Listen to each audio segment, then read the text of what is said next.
Welcome back to Living the Wiccan Life. In part 2 of our episode, we talked to Wiccan Family Temple's Starr RavenHawk, to blogger Jason Mankey, and we'll see more from Witches in Bikinis. My name is Starr RavenHawk. I'm one of the high priestesses and licensed state reverend in New York City of the Wiccan Family Temple. And can you tell us a little bit about the Wiccan Family Temple? Well, we actually are a group of solitary people that decided in New York City we would love to be able to celebrate together rather than just being always at home. And we got together, saying we'll study group studies together.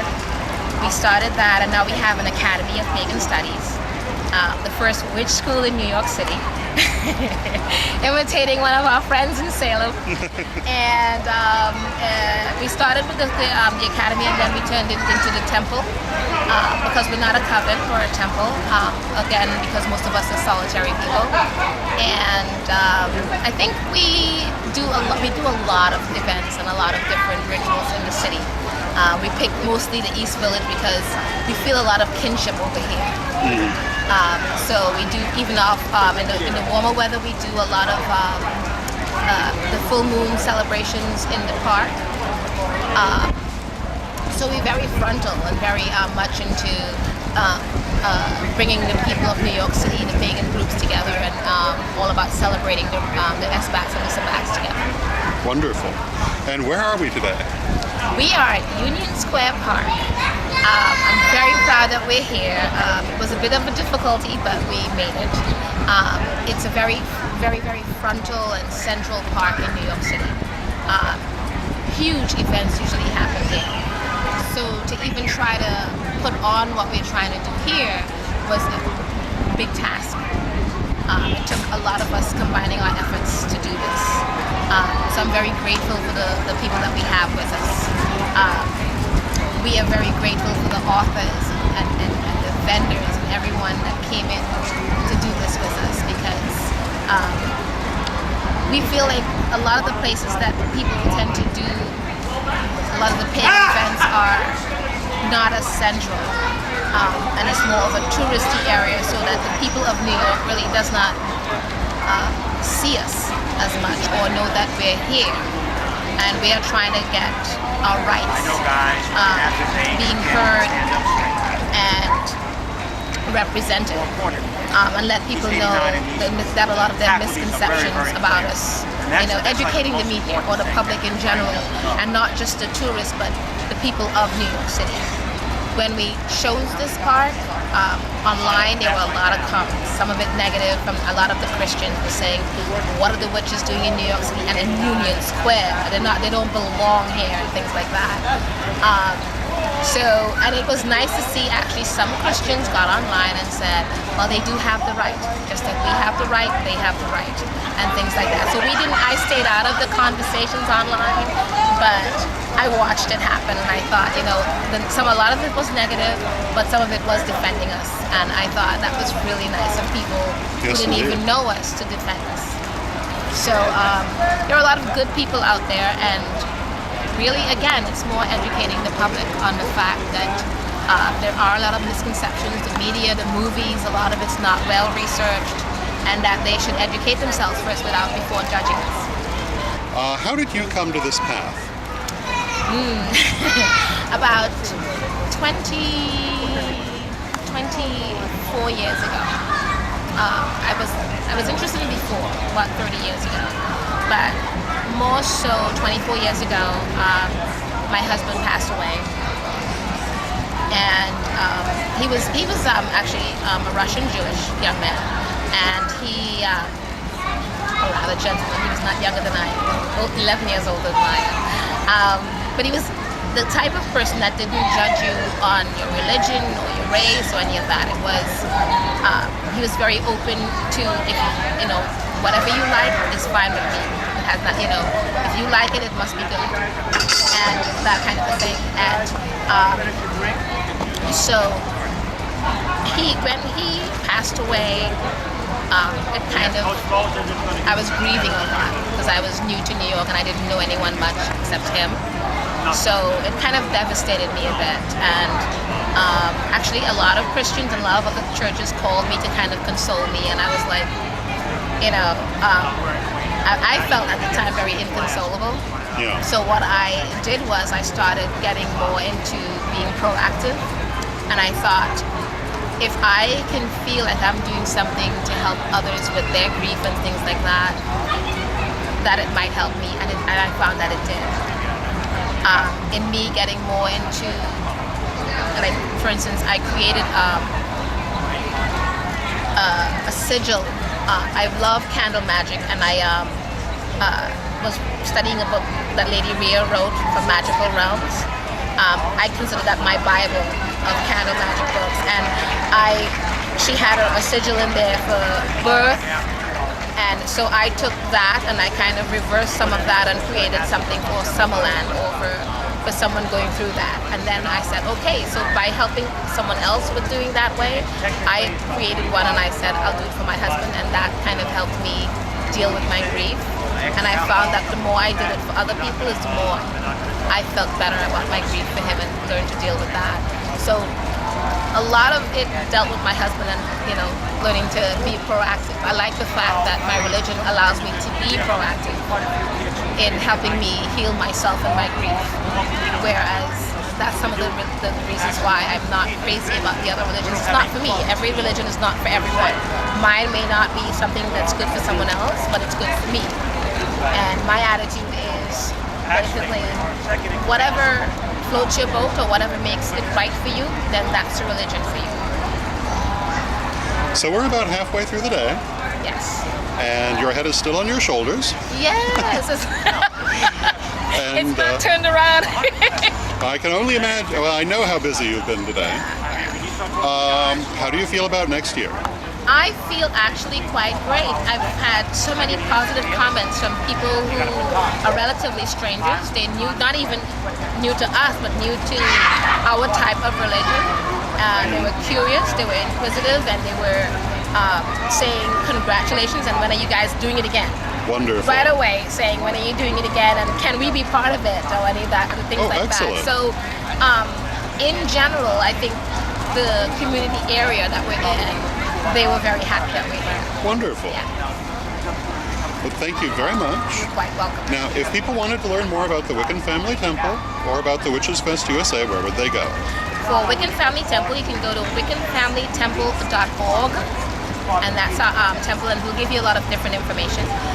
For Witchfest, it's Witchfest, which is WITCHSFEST USA.org. Excellent. Thank you. You're quite welcome. And Thank you. congratulations on a wonderful event. Thank you so much, and thank you for being here.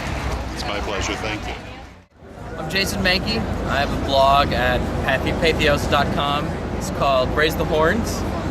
It's all about paganism, hard cider, rock and roll, good times. I also present at a lot of festivals across North America and up even into Canada. Oh, very cool. Hey. And I believe you have a couple of books as well. I do. I have a book called The Horn God, which you can get as an ebook at barnesandnoble.com and on iTunes. And when I'm out festivaling, I sell other books because I have to eat. I'm kind of skinny. Help me eat. We were just talking about some of the presentations you do, like Jim Morrison and Dionysus. I do a lot of different types of presentations. I do a lot with rock and roll, and I have a couple heavy metal in the occult, which talks about bands like Black Sabbath and Slayer, and Led Zeppelin in the occult, which of course just focuses on Led Zeppelin, greatest rock band of all time. And I do a ritual called the Morrison Ritual, which is a celebration of Jim Morrison as the 20th century incarnation of Dionysus. It's just as fun as it sounds. What would you say is the nature of the interaction between heavy metal music and paganism? I think it's kind of limited. I think that there are a lot of occult trappings in a lot of heavy metal, and people write about it in heavy metal because it's almost expected. And I don't think most people who do it are really practicing occultists. And if they are, I think they quit after a period of time. However, there is some really interesting movements in Europe where I think they really are pagans and putting real pagan elements into heavy metal. It's usually kind of more of a symphonic heavy metal, sometimes with orchestras in the background or with folk elements, and that's exciting. but their paganism and sometimes their interpretation of it is a lot different than what we do in North America. What would be your favorite heavy metal band in this context? Wow, that's a really, really good question. A lot of the ones that I listen to I don't think would consider themselves pagans, but the ones that are, Tyr is really good, Tyr. Embarrassingly enough, I like a band called Elven King, which makes me feel like I'm getting ready to LARP or roleplay or something. But there's a whole bunch of them, and one called Skyclad is really good. It's just, you have to really explore, and they're hard to find sometimes, but it's worth the effort to track down. Now, when you go to festivals and make appearances, how do you find people receive the things that you're talking about with the heavy metal and the interaction? Really, really well. They take forever to do because I try to sync them up to a soundtrack. Often I've got the whole projector show, so they take bloody forever to make. So people are always asking me, when's the next one going to come out? When are you going to do another one? And I'm like, I don't know. It takes like 80 hours of work. So they're usually very well received. Very good. Now, where else are you appearing this year? I'll be at the Starwood Festival next week. Probably the week that you see this, I will be there. And then I will be again at Brushwood at Sirius Rising the following week. And there's a couple things in the works for the fall, but the festival season gets a little quiet after July. And if people wanted to learn more about you and what you do, where would they go? I would go to Raise the Horns first, which is good. I also have a website that lists all the workshops I do called panmankey.com. Very good. Thank you very much. Thank you. It was a pleasure. Take a ride in my Freakshow Ferrari. Take a ride with me.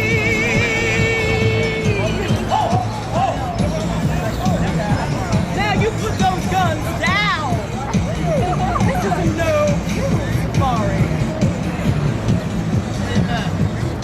Woo! Woo! The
hope you enjoyed that, and you'll join us for part 3 of our episode when we'll talk with Chantel from Wiccan Family Temple. And we'll hear from Black Wolf Dragon Master, who you may or may not have seen on Conan O'Brien. And we'll see performances from Kenny Klein and Witches in Bikinis.